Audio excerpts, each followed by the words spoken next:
जैसा कि मैं पहले भी बोला था, एक सही कॉम्बिनेशन नॉलेज का, जोश, एनर्जी का, डिसिप्लिन का, हमेशा मुस्कुराता हुआ चेहरा, ऐसे लोगों से मिलना, बार बार मिलने का मन करता है और ऐसे लोगों से जानने का भी बहुत ज़्यादा इच्छा होती है। और क्या जाने। तो प्रज्वल से हमारी बातचीत हो रही थी हेल्थ को लेकर के, खास करके बेली फैट को लेकर के। उनसे हमारी कई टॉपिक पर बात हुई है। अब हम लोग बात कर रहे हैं डाइट पर, कि कैसा डाइट होना चाहिए जो कि फैट को रिड्यूस करने में, बेली फैट को घटाने में हेल्पफुल हो सकता है। तो प्रज्वल, आप बताइए कि चलिए, कुछ लोगों का कहना है कि आप कम एनर्जी, मतलब कम कैलोरी लीजिए, कैलोरी को ज़्यादा खर्च कीजिए। ऐसे में मन में एक शंका जगता है कि कहीं आपको वीकनेस ना आ जाए। तो इसमें आप क्या कहना चाहेंगे हमारे व्यूअर को? तो जैसे कोई एक फैट आदमी है, ठीक है, और जब वो कम खा रहा है और वो एनर्जी एक्सपेंडिचर ज्यादा कर रहा है, तो उससे क्या होता है कि उसका बॉडी क्या करता है कि मतलब उसका जो फैट का रिजर्व है पहले से, उसको वो ब्रेक डाउन करना शुरू कर देता है। और जब उसका फैट का रिजर्व को वो ब्रेक डाउन करता है तो उसका फैट बर्निंग होता है उससे, ठीक है, उसका फैट बर्निंग हो रहा है। अब वो कम खा रहा है, ठीक है, और वो एनर्जी एक्सपेंडिचर भी ज्यादा कर रहा है, तो इससे ये अच्छा इफेक्ट क्रिएट करता है और ये सब जुड़ता है और कंपाउंड होकर एक बहुत ही मेजर रिजल्ट भी क्रिएट करता है। सही बात है। आपके पास जो फैट है वो क्या है? वो एनर्जी का ही तो भंडार है कि नहीं? वो तो प्रिजर्व करके है ना। एनर्जी तो हमारा बॉडी जितना कंज्यूम कर पाता है करता है, बाकी जो एनर्जी है वो उसको स्टोर्ड फॉर्म में रखता है, वही हमारे बॉडी में फैट बन जाता है। तो जब वो फैट ब्रेक होता है तो वो आपको ऐसे भी एनर्जी देता है, कैलोरी देता है, लेकिन फिर भी उसके अलावा भी कुछ चीजें हैं जो हम लोग को खानी चाहिए और कुछ चीजें हैं जिसको हम लोग को अवॉइड करना चाहिए। प्रज्वल, आप बताएं कि क्या क्या चीज है जिसको हम लोग को अवॉइड करना चाहिए और क्या क्या है जिसको हम लोग को बढ़ा देना चाहिए? तो देखिए सर, सबसे पहले तो मैं ये बताना चाहूंगा कि कौन कौन सा ऐसा चीज है जिसको कि हम लोग को फुली अवॉइड करना चाहिए जी। वो क्या हो जाएगा? आपका ट्रांस फैट हो जाएगा, या फिर मैं सिंपल भाषा में बोलूं तो वो पैकेज जितना ही फूड है आपका जी जी, पैकेज्ड फूड हो गया। उसके बाद फिर आपका कार्बोहाइड्रेट हो गया, जो कि आपका रिफाइंड कार्ब है खास करके। कार्बोहाइड्रेट मतलब जैसा मैं समझ पा रहा हूँ कि शायद जैसे कॉम्प्लेक्स कार्बोहाइड्रेट होता है और एक होता है नॉर्मल कार्बोहाइड्रेट, जो कि बहुत जल्दी बॉडी जो है उसको फैट में कन्वर्ट कर सकता है, बहुत जल्दी उसको ग्लूकोज में कन्वर्ट करता है, फिर वही ग्लूकोज जो है फैट में चला जाता है। बॉडी को उतना ज़्यादा एनर्जी की आवश्यकता नहीं होती है, हमेशा उतनी ज़्यादा कैलोरी की आवश्यकता नहीं होती है। तो सर बतला रहे हैं कि आप कार्बोहाइड्रेट थोड़ा सा कम करें, ट्रांस फैट आप कम करें, पैक्ड फूड आप कम खाएं, मैदे से बना हुआ चीज़, क्योंकि ज़्यादातर जो ये सब चीज़ें होता है मैदे से बना हुआ होता है। अच्छा, चूँकि ये चर्बी है, तेल है, ऑयल है, तो हम लोग को ऑब्वियसली हमारे बॉडी में ऑयल ज्यादा हो चुका है, तो हम लोग को ऑयल भी थोड़ा कम करना होगा, है ना। ऑयली फूड भी हम लोग थोड़ा कम करना होगा, डीप फ्राइड चीज कम करना होगा, फ्राइड जितना भी चीज है उसको खत्म करना पड़ेगा अपने ज़रिए। अच्छा, लेकिन फैट फिर भी कुछ फैट भी तो 2-3 तरीके का होता है ना, गुड फैट और बैड फैट। तो इसके जगह हम लोग को क्या ऐसा फैट लेना चाहिए जो हमारे बॉडी के लिए अच्छा?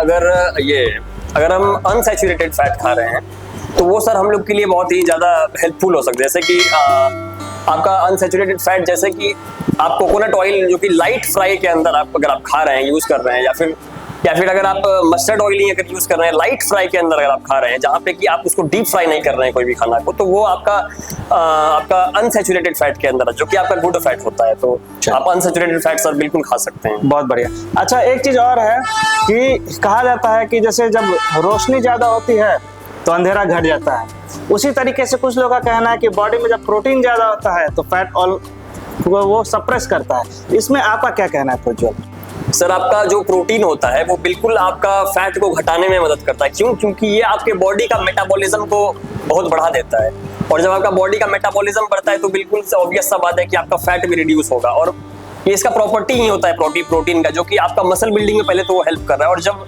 मसल के जगह पे अगर आपका फैट का रिजर्व है तो वो ब्रेक डाउन हो जाएगा खुद ब खुद, और आपका बॉडी वहां पे रिप्लेस उसको प्रोटीन से करने, मसल से करने लग जाएगा, तो आपका बॉडी में फैट रिड्यूस करता है प्रोटीन। चलिए, बहुत बढ़िया। इसका मतलब है कि कुल मिलाकर के यदि मैं इसको थोड़ा सा समराइज करने की कोशिश करूं तो सबसे पहले तो बढ़िया स्ट्रॉन्ग माइंडसेट करना है आपको, डाइट बढ़िया फॉलो करना है, लाइफस्टाइल अच्छा रखना है, एक्सरसाइज बहुत बढ़िया करना है। इसके अलावा तो कुछ नहीं छूट रहा हम लोग का। सर, एक और चीज छूट रहा है हम लोग का कि उसमें हम लोग को रेस्ट भी करना है, ठीक है। प्रॉपर रेस्ट आपका वेरी वेरी इंपॉर्टेंट, ठीक है। आपको आपकी बॉडी को एडिक्वेट स्लीप देना है, 8 से 9 घंटा का आप आराम से स्लीप सोइए और आप आराम से, ठीक है, तो वो आपके लिए बॉडी के लिए बहुत ही अच्छा होगा। तो एक और पॉइंट मैं इसमें एक प्रो टिप बताना चाहूंगा कि आप जब खाना खाते हैं तो उसमें आप कभी भी अगर आप कैलोरी डेफिसिट में या फिर कुछ भी कर रहे हैं आप, तो उसमें आप सर आप फ्रूट जूस को इंक्लूड ना करें कभी भी आप ऐसा मत सोचिए कि मतलब हम हेल्दी है, फ्रूट जूस है भाई हेल्दी होगा। आप सर कभी भी फ्रूट जूस ना पिए, उसमें आप क्या करें कि आप वेजिटेबल का जूस पिए, क्योंकि वेजिटेबल का जूस क्या करता है सर कि वो सर उसका उल्टा इफेक्ट होता है फ्रूट के जूस से। अच्छा। फ्रूट का जूस सर क्या करता है, आपके लिए हेल्दी तो है वो, लेकिन उसमें कैलोरी बहुत हाई अमाउंट में होता है। अच्छा। तो वो आपका फैट गेन करने में आपका मदद करने लग जाएगा। मीठा भी बहुत ज्यादा होता है उसमें। हाँ, तो उसमें सर आपका कैलोरी ज्यादा होता है, तो वो आपके फैट लॉस की जर्नी में आपके लिए हेल्पफुल नहीं है वो। ठीक है, विटामिन मिनरल तो ठीक है चलो होता है, लेकिन वो आपके लिए फिर भी हेल्पफुल नहीं, क्योंकि उसमें ना तो फाइबर आपको मिलेगा और ना ही आपको मतलब आपका जो गोल है आपको उसको अचीव करने में वो हेल्प करेगा।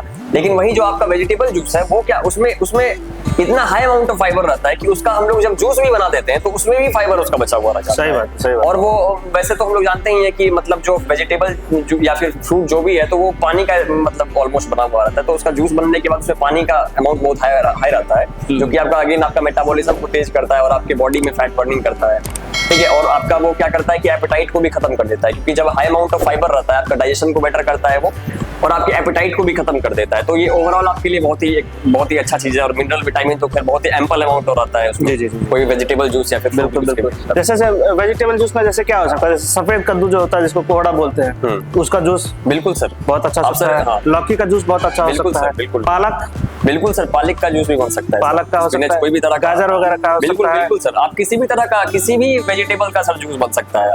अच्छा, बिल्कुल सर, बहुत बढ़िया। ये वाकई एक पॉइंट वाली बात है कि वाकई फल के जूस में जो होता है उसमें शुगर का मात्रा थोड़ा सा ज्यादा होता है। अच्छा, और मार्केट का जो यदि जूस पीना भी हो तो मार्केट का जो पैक्ड फूड होता है ना, पैक्ड जूस, उसमें तो और एडेड शुगर वगैरह, फ्लेवर वगैरह, प्रिजर्वेटिव होता है, उसको तो जितना अवॉइड करें उतना अच्छा है। घर में अपना जूस बनाए, बढ़िया साफ सुथरा जूस बनाए। यदि आप वेट लॉस में है तो सब्जी का जूस ज्यादा लें, और यदि आप वेट गेन में है तो आप फल का जूस ज्यादा लें। चलिए, मेरे ख्याल से हम लोग लगभग कुछ पॉइंट्स को हम लोग टच कर चुके हैं।